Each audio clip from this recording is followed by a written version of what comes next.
জাতি মূলত দীর্ঘদিন ধরে চলা কোঠা প্রথার কারণে পুরো জাতি কিন্তু একটা ডিসক্রিমিনেশন ফিল করছে।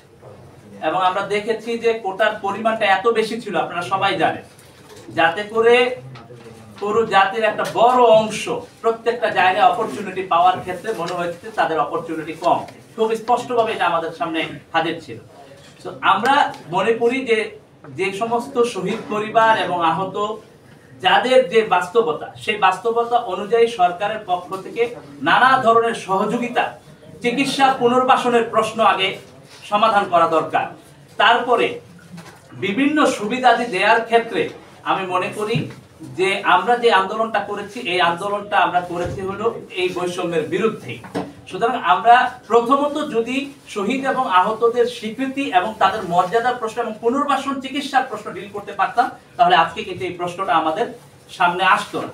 তো আমি মনে করি যে আগে আমাদেরকে ওই জায়গাটা ডিল করতে হবে, যে পুনর্বাসন চিকিৎসা এই প্রশ্নগুলো ডিল করতে হবে। এবং আমরা মনে করি যে সন্তান নাতিপুতির যে কোটা ব্যবস্থা, এই কোটা ব্যবস্থা জাতির জন্য ভালো না।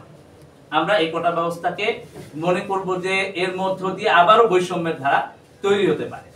ব্যক্তিগত বা দলীয় উদ্যোগ নয়, জুলাই ঘোষণাপত্র এই রাষ্ট্রের উদ্যোগ। নাহিদ ইসলাম সহ সবাইকে অনুরোধ করব, যদি এই সরকার ব্যর্থ হয় তাহলে আসেন আমরা একসাথে আবার আন্দোলনে নামব। জুলাই ঘোষণাপত্র আমাদেরকে আদায় করতে হবে। আমরা গণ অভ্যুত্থানের সঙ্গী, আমরা একসাথে এই লড়াইটা করেছি। জুলাইয়ের ঘোষণাপত্র আদায়ে জুলাইয়ের গণ অভ্যুত্থানের সকল সঙ্গীকে সাথে নিয়ে আবারও আমরা রাজপথে নেমে আদায় করতে বাধ্য করব। আমাদের ভাবনাটা আমরা স্পষ্ট বলেছি। আমরা মনে করি যে নিম্নকক্ষে বর্তমানে যে পদ্ধতি প্রচলিত আছে সেই পদ্ধতিতে নির্বাচন বাংলাদেশের সরকারকে স্থিতিশীল করা এর জন্য জরুরি। কিন্তু একটা উচ্চ কক্ষ লাগবে, যে উচ্চ কক্ষে মূলত পিআর সিস্টেমের মধ্য দিয়ে উচ্চ কক্ষের সদস্যগণ মনোনীত হবে। তো এই যে উচ্চকক্ষ থাকলে কি হবে? উচ্চকক্ষ থাকলে উচ্চকক্ষ এবং নিম্নকক্ষের মধ্যে একটা ব্যালেন্স তৈরি হবে। অর্থাৎ রাষ্ট্রের গুরুত্বপূর্ণ সাংবিধানিক প্রতিষ্ঠানগুলোতে যে নিয়োগ, সেই নিয়োগ নিয়ে কিন্তু আলাপ আলোচনা চলতেছে। সো এটা কোথায় হবে, কিভাবে করে এইটাকে ঠিক রেখে রাষ্ট্রটাকে স্টেবল করা যায়, মেইন কনসার্ন তো এইটা। আমরা তো ভয় পাচ্ছি, কারণ দীর্ঘ একটা ফ্যাসিবাদী শাসন আমাদের উপর এমন ভাবে চেপে বসেছিল এবং রাষ্ট্রীয় প্রতিষ্ঠানগুলোকে ধ্বংস করে দিয়েছে দলীয়করণের মধ্য দিয়ে এবং একটা ফ্যাসিবাদের মধ্য দিয়ে। সুতরাং এই ভয় থেকেই আমাদের একটা আশঙ্কা তৈরি হয়েছে যে এই প্রত্যেকটা প্রতিষ্ঠানকে কিভাবে শক্তিশালী করা যায় এবং নিরপেক্ষ পেশাদারিত্বের মধ্যে নিয়ে আসা যায়। তো সেই জায়গা থেকে আমরা মনে করি যে উচ্চকক্ষ তৈরি করে সেখানে প্রপোর্শনের বেসিসে করলে সমস্ত চিন্তাগুলোর সমন্বয় ঘটবে এবং সেইখান থেকে জাতি দিক নির্দেশনামূলক অনেকগুলো ব্যাপার পাবে। তো এইটা হলো আমাদের দৃষ্টিভঙ্গি। সেটা ক্যালকুলেট করবে কিভাবে?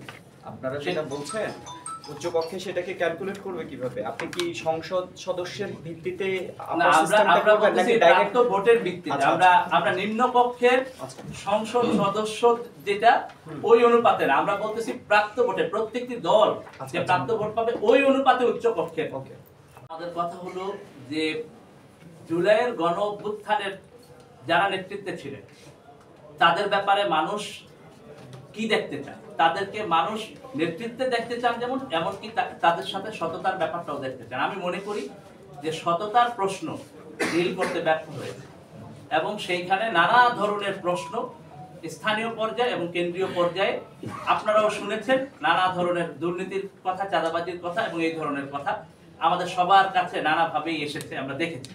তো এই জায়গাগুলো থেকে আমরা মনে করি যে পুরো বাংলাদেশের জনগণের মধ্যেই একটা হতাশা, একটা ক্ষোভও কিন্তু তৈরি হয়েছে।